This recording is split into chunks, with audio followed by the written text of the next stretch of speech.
Welcome to Cedar Fort Publishing and Media, Behind the Scenes. I'm Valerie Lovelace, and I'll be your host today. Every Monday, Tuesday, and Wednesday, we'll be chatting with authors from Cedar Fort Publishing. Today I have with me Kristen Reber, author of Early Homecoming. Thanks for joining me, Kristen. Thank you for having me, Valerie. Yeah, no problem. I'm really happy to talk to you. So your book is a little bit of a true story, your true story, and it's kind of a little bit of a manual too, isn't it? Yes, it is. It's a resource for missionaries who come home early. Okay. And so for those that don't know, Kristen served a mission. Where was it at? In the Philippines. In the Philippines. And she had to come home early because of illness. Do you want to give us a little bit of info on what happened there? Sure. So I essentially came home because of two parasites. I didn't know it for about 8 weeks, just started feeling worse and worse and worse. 2 hospital stays later, they killed the parasites, but the particular parasite I had was, the really bad one, I should say, out of the two, was Entamoeba histolytica, which essentially means tissue cutter or tissue dissolver. And so that intestine had wreaked havoc on my intestines, that parasite had wreaked havoc on my intestines for about 8 weeks. And so I was really in no shape to continue my mission. I needed to come home and heal before I could continue a mission. Okay, and did they discover your parasite before you left the mission field or after? They discovered it before. They discovered it while I was in my second hospital stay, but it took multiple tests because the parasite didn't want to show itself immediately. So it took some time. And I was listening to your podcast, and you had another missionary from the same mission who got parasites as well and basically had the same symptoms as you, the fatigue and everything. And they didn't catch it while he was there, right? Right. Well, he served in the Philippines as well, but not the same mission. But he did also get parasites in the Philippines as well. It seems like Americans do kind of get parasites a Yeah, they lot. struggle with Yeah, over that. there, unfortunately. And it's not just in the Philippines. My husband went to Chile and he got a parasite there as well. Oh, So pretty much anytime they leave the States, it seems like you're bound to get yeah. something. Oh, well, at least third world countries, you have to be so careful with the water and what you eat. It's just sanitation is different over there, and you really need to prepare in advance. That's what I tell people now when they're called to serve in a third world country. Yeah. Yeah, that's pretty good advice. I think the church does tell the missionaries to use those tablets for their water and stuff, don't they? I was provided with a very special water bottle that could filter the water for me, but I lost it pretty early on. I don't know what happened. It was in my backpack, and then when I got home, it was gone.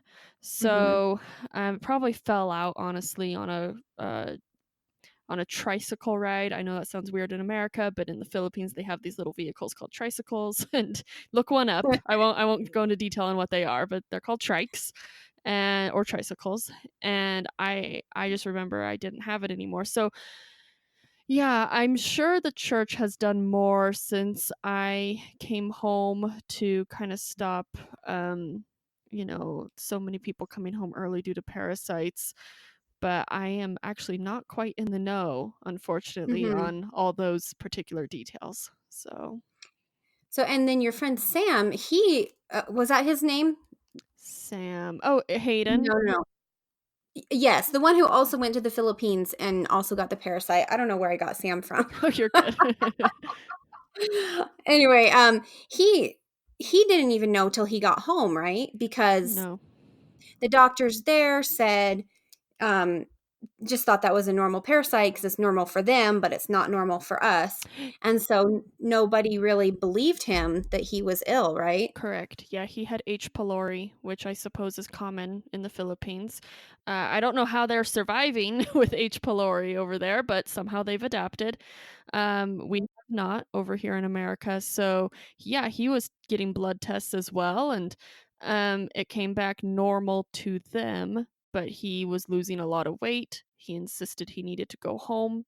He was sent home on his insistence, so he did choose it. And then when he got back to the States and was tested, it was just very obvious that he had H. pylori and needed to be on very strong antibiotics. And he was fine, but had he stayed in the Philippines another week or two, he would have died. That's what the doctor told Wow. him. So, Wow. That's crazy. mhm, So, and the reason I bring him up is because you guys both served in the same mission. You had very similar experiences, but he's kind of a good example of the trouble that some missionaries are having, where, you know, they are being tested and nothing is showing up. mhm. And so they just think, oh, am I just lazy? Like, what's wrong with me? There's absolutely a stigma against having a physical illness on a mission, which Hmm. it's really the only place in the church that I know of where there's a stigma against a physical illness, because the expectation is that the Lord will heal you or help you or prevent you from getting an illness if you're worthy and if you're doing his work. If you have a bad attitude or are selfish or the Lord can't use you for some reason, well then you'll get ill and you'll have to go home. That is not everyone's attitude, but too many people's attitude on Hmm. missions. Yeah, that is very interesting to me. Why we would kind of have a double standard Mhm. like that for people.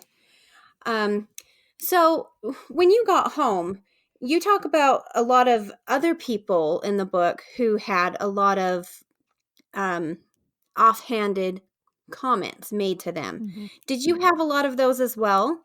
I was fortunate in that I did not. I had a few, where people questioned whether I was really meant to serve a mission, or that, I came home just to find a husband. The Lord was done with me being on a mission, so now I needed to just go find a husband. I had comments like that, but none of the cutting comments that others had about just were you worthy? Did you do something wrong? How dare you Mhm. come home? I'm so glad my missionaries who helped me find the gospel stuck it out.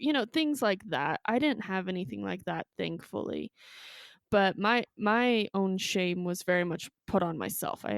Mhm. I had a self stigma, if you will. Right. Because you were kind of putting those things you were talking about before on yourself, like, was I not worthy? How come I wasn't healed? That sort of thing, right? Yep, exactly. Exactly.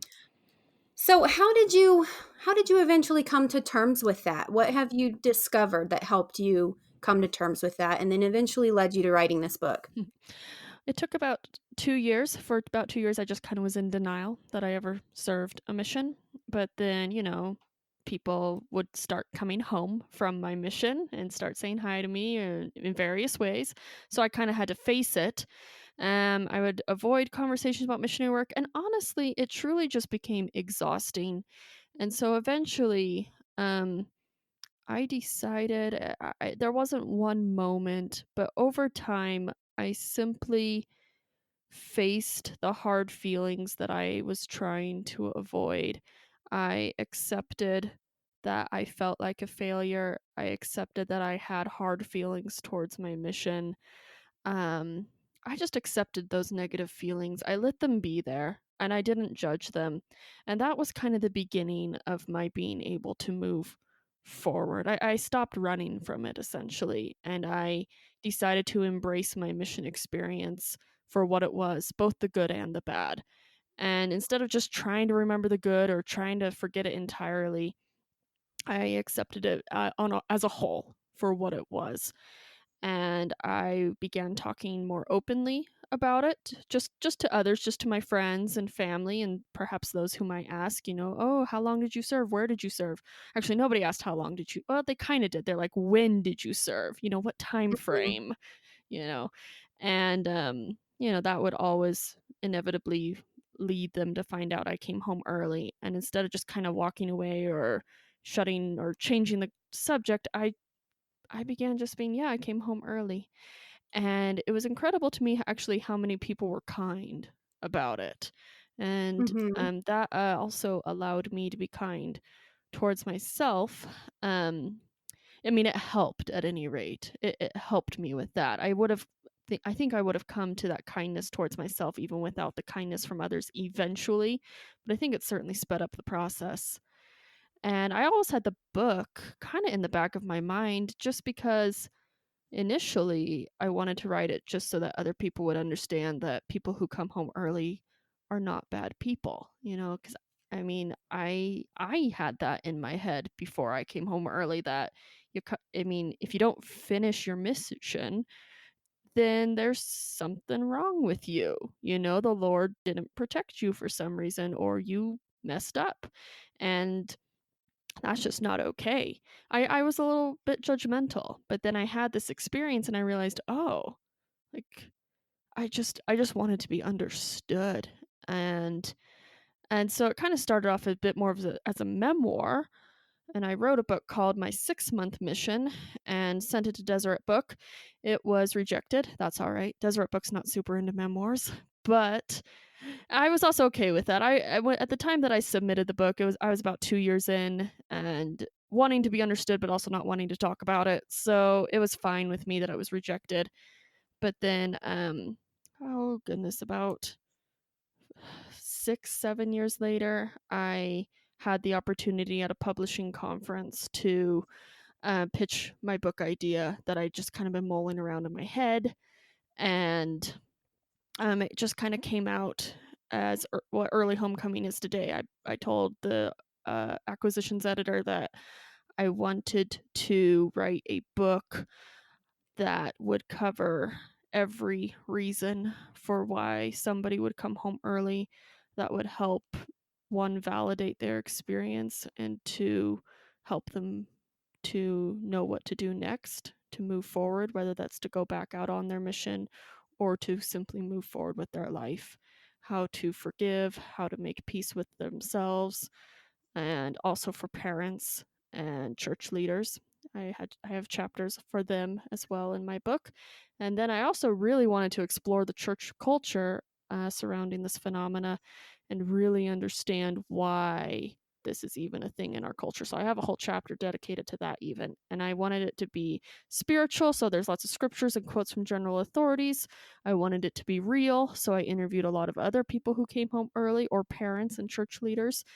And I also wanted it to be academic. So there's a lot of scholarly research that went into the book as well. So there's Hmm. kind of a long winded answer to your question. Well, thank you. No, that was great. So, do you think we're too hard on return missionaries, aren't we? I think the church culture is getting a lot better. I think we were too hard and sometimes still are. It really depends on the individual at this point. But I think early returned missionaries are too hard on themselves. I really do. Mm. So, I mean, and it's definitely not our doctrine No. that prompts us to be hard on these people. It's definitely this interesting little culture that we have about it.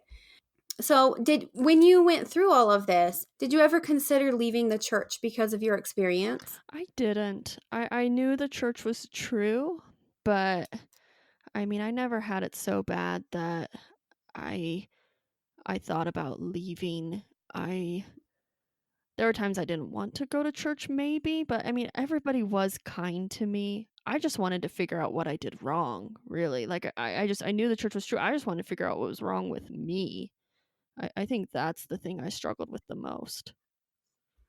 And you do talk to a lot of early return missionaries who did leave the church, didn't they? Quite a few, quite a few, and I would say every single time it's due to being offended, or feeling unwelcome at church. When they go to church, they just get comments constantly. They just unfortunately have a bad ward, or I should say, a less understanding ward, and they or even a leader, who is unkind to them. Even the bishops can be unkind. They can also be amazing. So um, it's just if the environment feels hostile to them, yeah, they tend to leave. So what can people do that are having a difficult time with like their bishop or their stake president or even their mission president? Who can they turn to? What is the appropriate thing to do in that situation when they have a legitimate reason that they need to go home or that they came home? but their ecclesiastical leader just doesn't see it that way. I always encourage them to first find somebody who they can talk to about this. There are a lot of resources online. There are Facebook groups dedicated to this where they can find compassionate individuals, although it can also be a place to vent. So I really encourage them to find somebody in their life who they already trust, who either has gone through this issue themselves or who just is compassionate and really understands the Savior and the atonement, who can help them work through these hard feelings they're having towards this leader and the fact that they came home early. And then once they I also encourage them to go to therapy if they can. Actually, LDS Family Services does offer 6 free sessions to those who come home early, so that's a great way to start. I think I think people have more to process than what 6 sessions can do, Mhm. but That's a good resource, though. That's a really good it's a start. really good start, and just to start that process of finding a good counselor. So just because they need to be right with themselves and know that they're okay with God, and Mhm. especially if they came home for worthiness issues, they need to know they did the right thing. They could have easily just hidden that and continued on their mission and not gotten out of their mission what they needed to, but instead they owned up to what they did and they came home. So um anyways, I always encourage people to go to counseling if they can, and if they can't, find that compassionate individual. And then when they're ready, perhaps approach that leader and let them know how that leader made them feel. It's entirely possible that there was a misunderstanding, or that if there wasn't a misunderstanding, think it's okay to still, if it's appropriate, go stand up for yourself. Mhm. You need to be tactful, but definitely don't go around talking bad about that particular leader to everyone. Um, a lot of times, actually, on my podcast, I have to be very careful when people are telling me about a leader who mistreated them to make sure I'm not giving away too much biographical information so that those who listen to the podcast, if they know the missionary, they don't then know, say, who the stake president or the bishop is. Because I don't want leaders being judged for one mistake or one bad comment or even multiple bad comments. This might just be a sore spot for them, people who come home early, but they might be amazing helping individuals who struggle with something else. So it's a tricky thing. But yeah, I just don't base your worth off of what the leader's saying. Get to know God better and find somebody who can help you sort through these feelings and get to know how God sees you. And I like how you really go into depth in the book about forgiveness, Mm. how they need to be forgiving of the people who insulted them and offended them, and their leaders on their mission who maybe didn't believe them. They need to be forgiving of themselves. I think that's such an incredible insight and a helpful beginning to healing. And with that forgiveness, I think they also need to understand that sometimes certain insults or certain injuries can be hard to forgive, and to have compassion on themselves if it's taking a while to forgive these individuals. And if, because, it's valid that they're angry or hurt over certain things that are said to them. That's valid.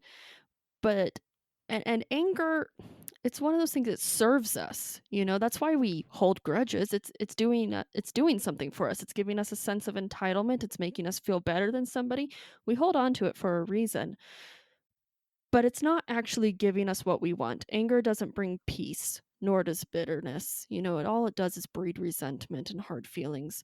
And so long as they're always working towards forgiving that individual or themselves as needed, I mean, I think that's just so powerful and so good. And yeah, I'm a big fan of forgiveness.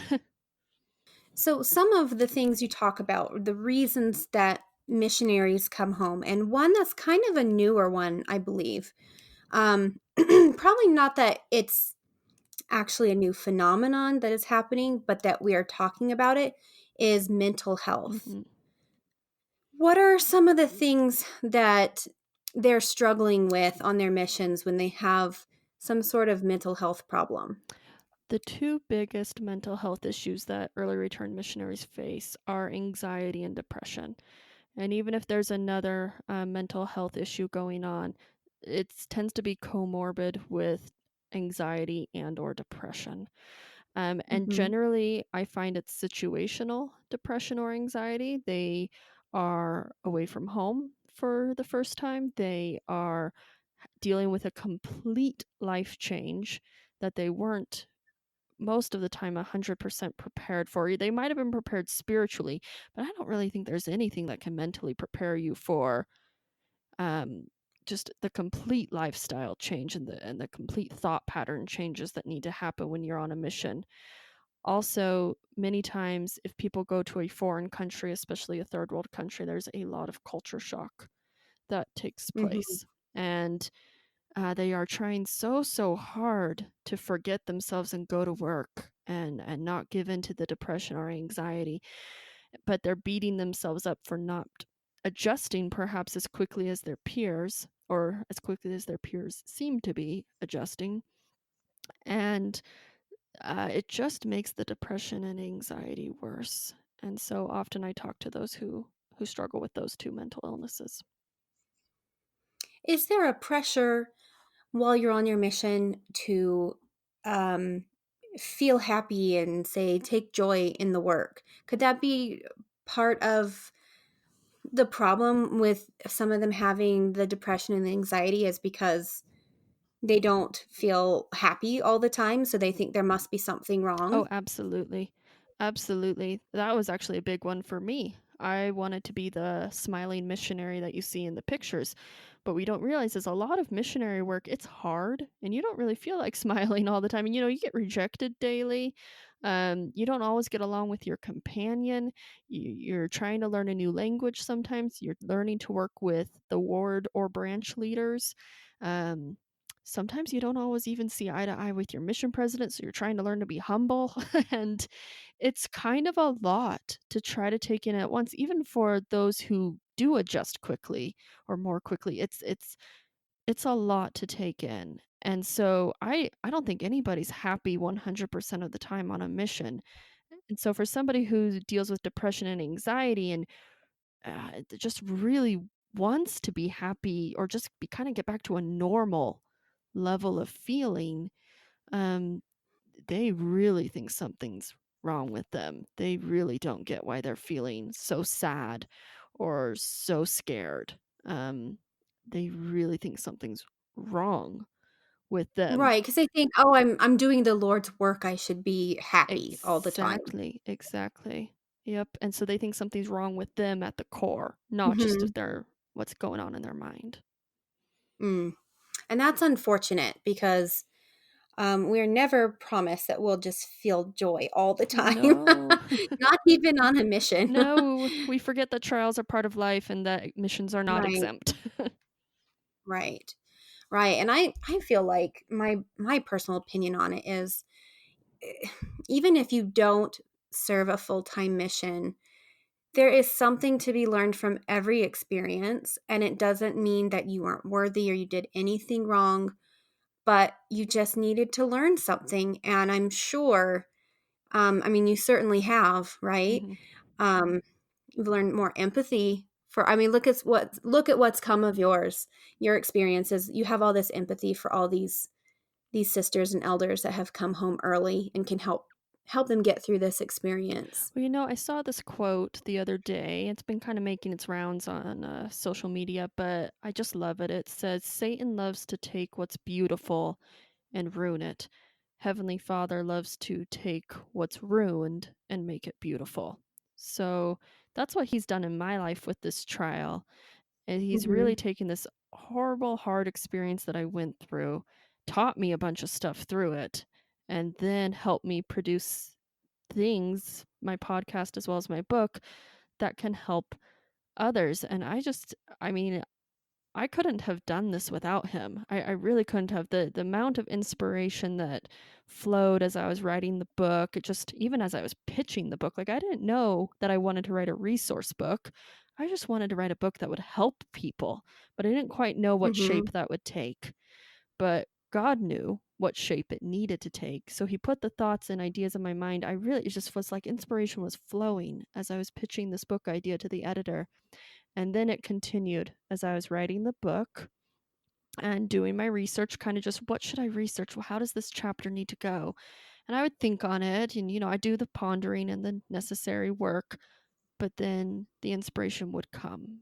And the podcast was similar. I was honestly seeking ways to market my book a little bit better, but also, I wanted still to help others. And I had the thought come to mind to start a podcast.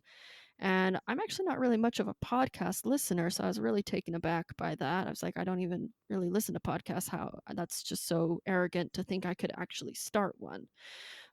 But the thought didn't really I mean, it was up to me, but it was a pretty powerful thought, and so I considered it and started listening to podcasts just to see what I thought of them. And anyways, long story short, I was able to put the podcast together in a matter of months, and I've gotten so many emails from people just thanking me for the podcast and how much it has helped them. And I mean, the glory just goes to God because he has helped me put all this stuff together and put all the good ideas in my head for how to do it. So, That's great, and I think that's such a great way to share other people's stories as well as your mhm. own in a way that is really engaging and people can kind of just, listen to it anytime they have a free moment.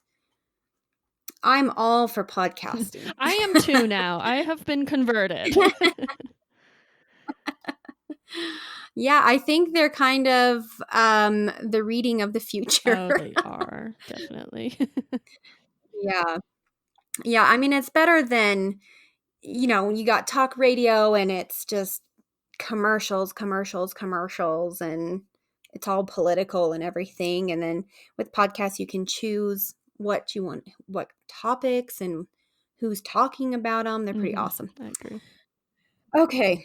So, anyway, all right, let's talk about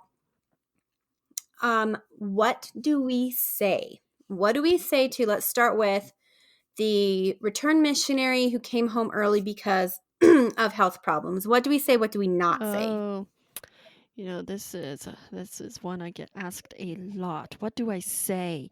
What do I not say? And everybody is so individual. What will hurt one person will not hurt another. Some people are more resilient than others. I would say whatever you do say to somebody, check yourself and make sure it's comes from a place of love and not a place of curiosity. Um, Mm-hmm. make sure you are thinking more about the individual than you are about yourself when you say these things. And it kind of goes back to just the old counsel. If you don't have something nice to say, don't say anything at all. And um yeah, don't the other last thing though I will say is avoid asking when they're going back out or if they're going back out. That question is already really on their minds. And when people ask that, when are you going back or are you going back out? It puts a lot of pressure on the missionary, and it Mm-hmm. makes them feel like they will not be accepted if they do not go back out. And the person asking might be totally fine either way if the missionary goes back out or not, but the missionary doesn't know that. And so really all they need is just love, and be willing to listen to their experiences about their mission. Ask them, you know, what did you learn that was so good, or what were the good experiences you had on your mission? Please share them with me, because people tend to avoid early return missionaries because they think that they don't want to talk about their missions. And that is true to a certain extent. It's more true though that they don't want to talk about coming home early. They'd rather they're happy though generally to share stories about the people they taught.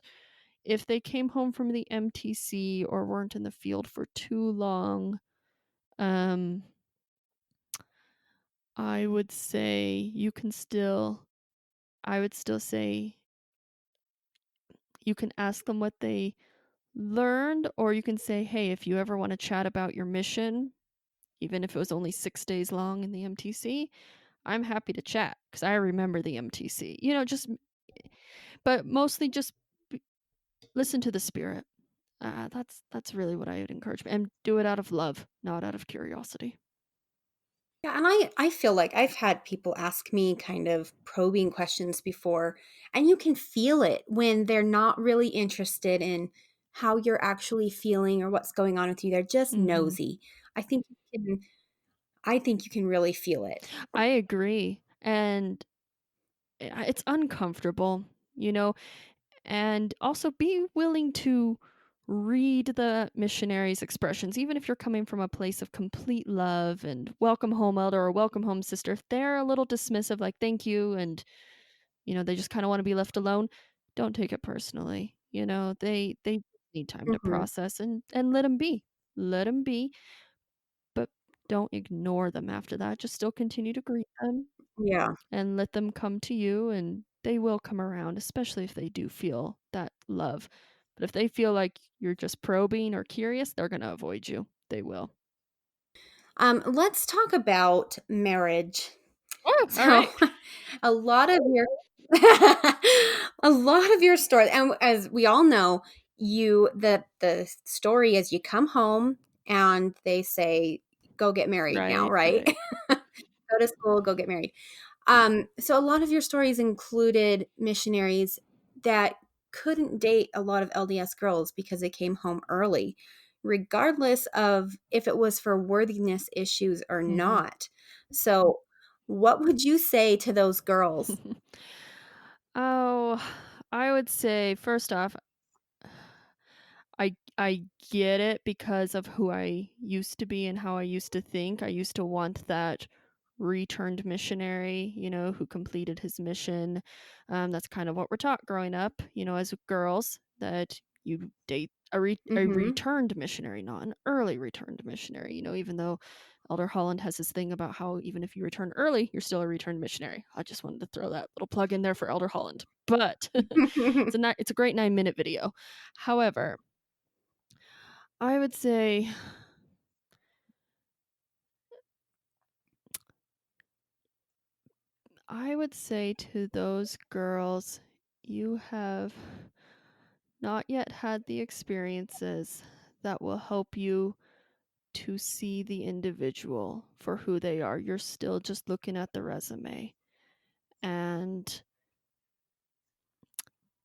uh, that's just not gonna serve you well later in life, and it's also not very Christ-like.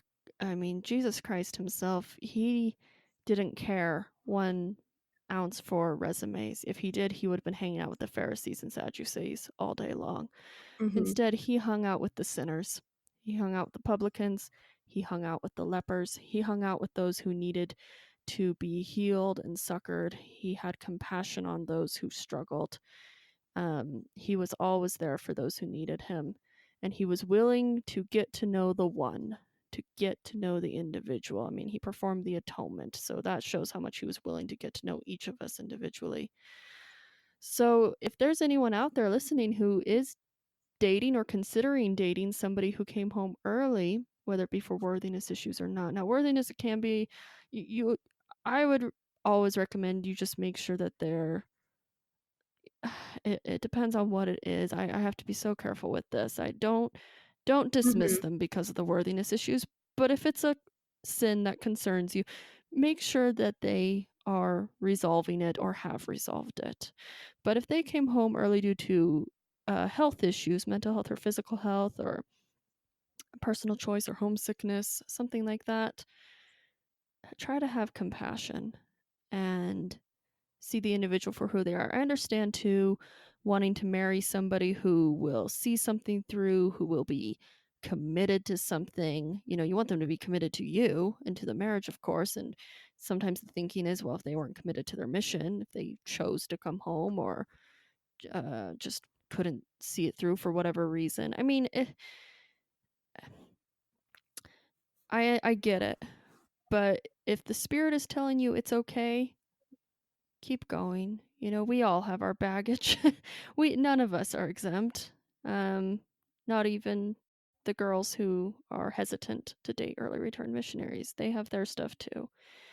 So, I hope that was it's tricky, but I want to validate them, but at the same time not validate them. You know what I'm saying? I get where you're coming from, but at the same time your fears are a bit misplaced, and I hope you can see that and uh, let the Lord teach you.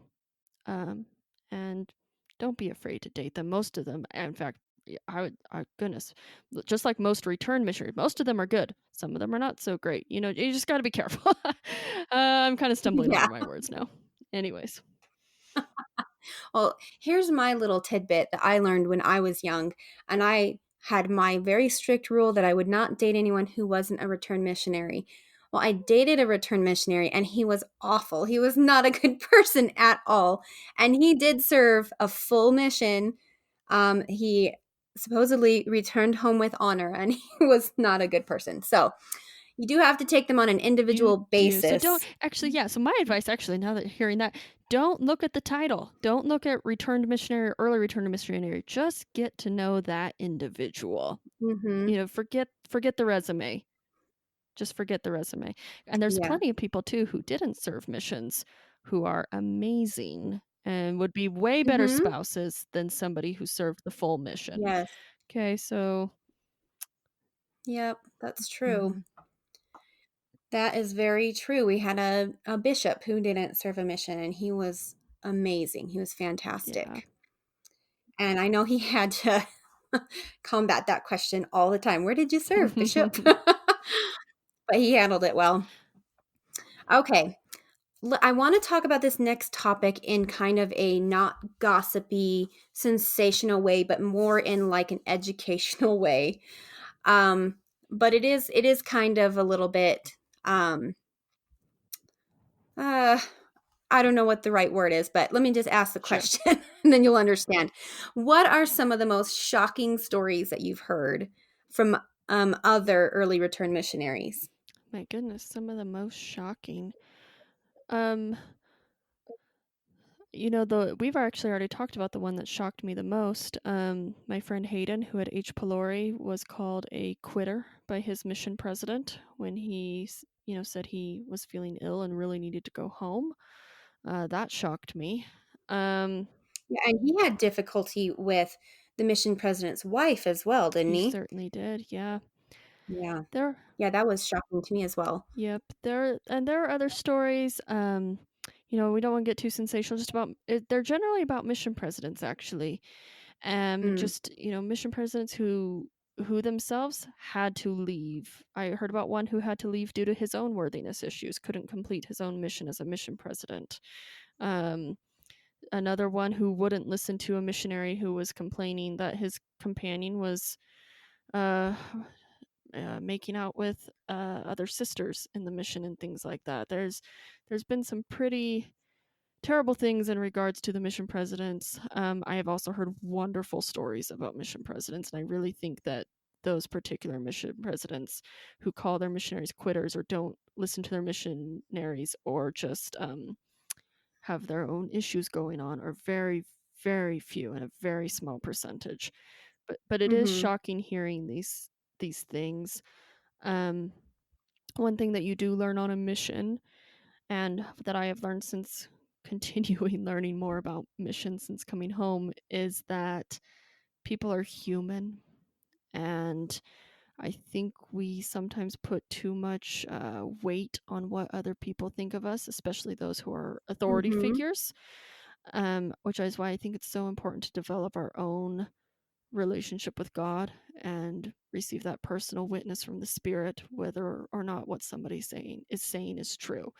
I think it's why, if you just put so much weight into what your mission president says, or your trainer says, or your bishop or stake president say, if they're mean to you because they're human and fallible, it can really, really cut you. Um, yep, another sister just told me that her bishop wouldn't even shake her hand. A lot of the shocking things really do come from from stories about leaders, unfortunately, which is why on my Mhm. podcast, I do really try to highlight it when somebody tells what their leader did that helped them. Mhm, that was Yeah, that was positive. positive. Not that I try to hide the things that the leaders did that was negative. I think that also needs to be known, but it is kind of just exhausting after a while hearing about how the leaders handled things with the missionaries. Mhm. I think one thing that is important to remember is that, the Church of Jesus Christ is not about the Mhm. leaders. It's about Jesus Christ, and everyone who's serving in these capacities is just, your neighbor, your uncle. They're just normal people just trying to do their best, in sometimes very difficult situations. I Um, think a lot of times people struggle with, well, they're called of God. God called them to this position, and God knew I would go through this, and God knew I would need to hear from them. right. And this is the inspiration they received to tell me this, or they didn't listen to God. So why did God call them in the first place? And I think that's when people really also start having a faith Mhm. crisis as well. Right. Yeah. And what would you say to them about that? I'd say everybody has their agency. God can God can work with anyone, but they have to be willing. They have to be willing to put aside their own prejudices. This might be one of the trials they go through as a leader, Mhm. is working with somebody who they feel is less than perfect, and they just haven't had those life experiences yet that have taught them compassion in this particular area. And unfortunately, you took the hit for it, but that does not mean God thinks that way about you. So that's, Mhm. again, you got to cultivate that relationship with God, and that's the way you'll know what he thinks of you, not what the leader says. Right. Yeah, and just because God did call somebody to do a particular thing, it doesn't mean they're going to be able to That's accomplish it true. either. Yeah. So let's be a little bit easier on everybody all Right. around, right? Right. Well, I think unless there's anything else that you want to talk about, I think we've covered everything that was, on my mind. Yeah, I mean, I think this was quite a great interview. I just want to reiterate to those who come home early, or those who are seeking to help those who come home early, there are many resources out there now. The church has put forth resources. So, again, this stigma against it is cultural related, it's not doctrinal. And oh, we Mhm. didn't quite go into why there's a stigma. I'll just touch on that real briefly. Oh, yeah, let's do So I that. kind of learned that in the course of my research that stigmas come about when there's something that we're taught is undesirable, or just so in the church we want to be worthy. We especially want to be worthy ultimately of the celestial kingdom. So we don't like anything that might get us off our course, and we don't like seeing that in others. And we're pretty good at judging things, whether this thing is good or bad, or whether I should participate in this thing or not. But we're not so great at applying that to people. So when we see somebody struggling in general is kind of a bad thing, but what we don't realize is that the person is not bad. God hasn't given up on that person. Mhm. And so we're taught in the church to show compassion and help each other. But for some reason, our minds are not, they're programmed more to turn away from somebody who is struggling or seems unworthy or unclean or whatever than it is to run and go help them. I don't know. There's a natural man Mm, instinct in there. So it's quite complicated. right. Stigmas. I actually talked in great detail about them with a therapist who works with early returned missionaries on my podcast. So little plug, shameless plug for my podcast. It's episode 4. Go listen to it. But there's a lot to it, and so we need, when we recognize that we are judging somebody or kind of looking down on somebody, there seems to be a stigma attached to it. You know, recognize, first of all, where that comes from, have compassion on ourselves, don't beat ourselves up, it doesn't do any good, but then correct those thought patterns and recognize the person. A- And and that's how we're going to beat the stigma. It also is also just by educating ourselves and getting to know each other and helping each other along the way. So that's all. Um, okay. No, that's awesome. And one thing I just want to interject, one thing that I learned from my friend Shannon Simmons, she's Mm, an abuse advocate. And one thing she talked about, and I think it applies here as well, is that the reason why we look at people and we say things like, oh, well, they weren't worthy. So obviously they had to come home early because um, God didn't need to use them anymore or whatever, is that we have this fear of those things happening to ourselves as well. And so what we do is we build these barriers to distance, like, well, it I don't do that, so it won't happen to mm, me, basically.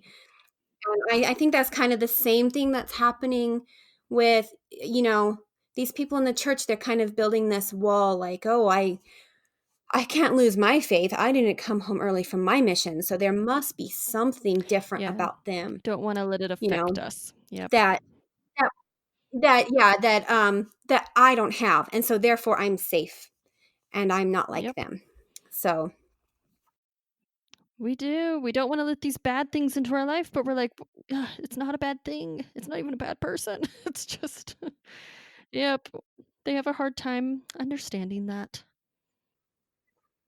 And I think that's particularly something that, I think it's wonderful that we shelter our kids so much in so many ways. But it's also a byproduct of that sheltering, is that we have a very difficult time, being able to look at someone and just accept them for the way they are, because we Hmm. want to be careful. We don't want to get Oh, involved in yes. that. We don't want to somehow like have it rub off on us, and we don't want to Yep. condone the behavior. And yeah, it's that is one of the hardest things of the gospel, isn't it, is just to like look at everybody and just love, just turn out everything else and Just just love. love Just love. people. It's a learned skill down here on earth. It is not our natural Mhm. instinct. You have to. No, it's not. It takes a lot of practice, a lot of practice, and that includes loving yourself as well. Oh, absolutely. Yeah, Yes. which can be really difficult if you're going through hard things like coming home early from your mission. So Mhm. all right. Okay. So what's next for you? What are you up to?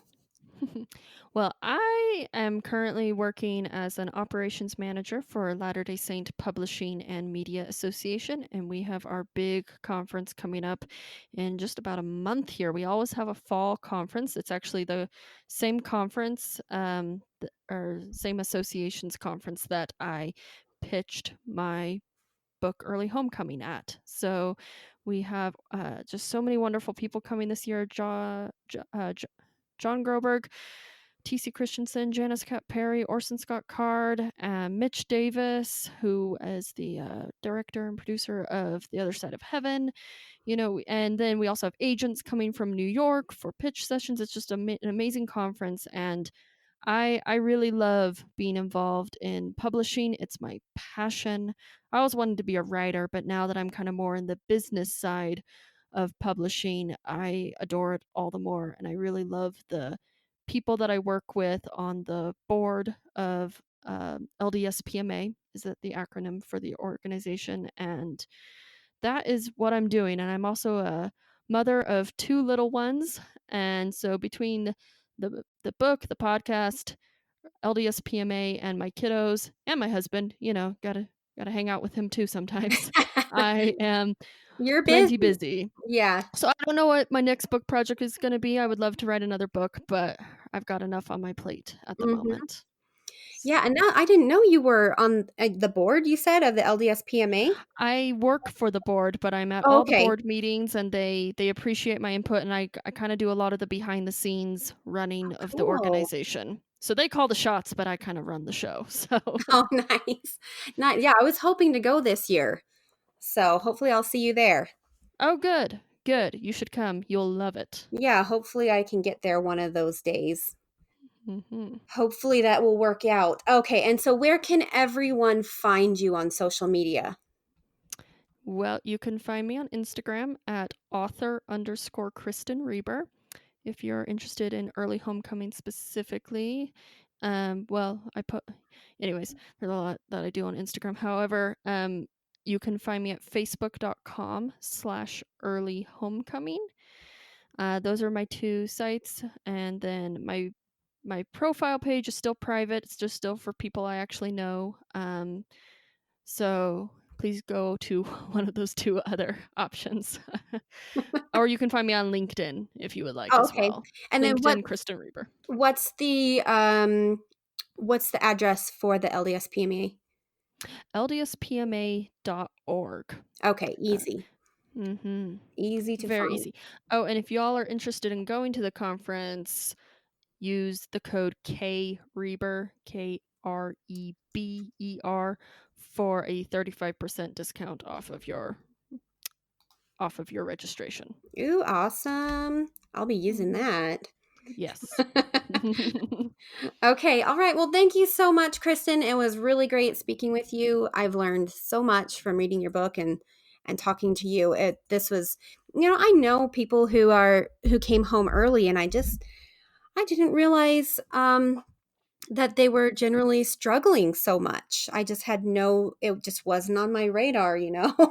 Sure. Yeah, I think it goes for a lot of trials. You don't know until you go through it yourself, and sometimes you just won't go through a certain trial, and I think that's why it's always so important to just have compassion and give people the benefit of the doubt. Yeah. All right. Well, thank you so much for joining me, and I look forward to meeting you at LDSPMA, I hope.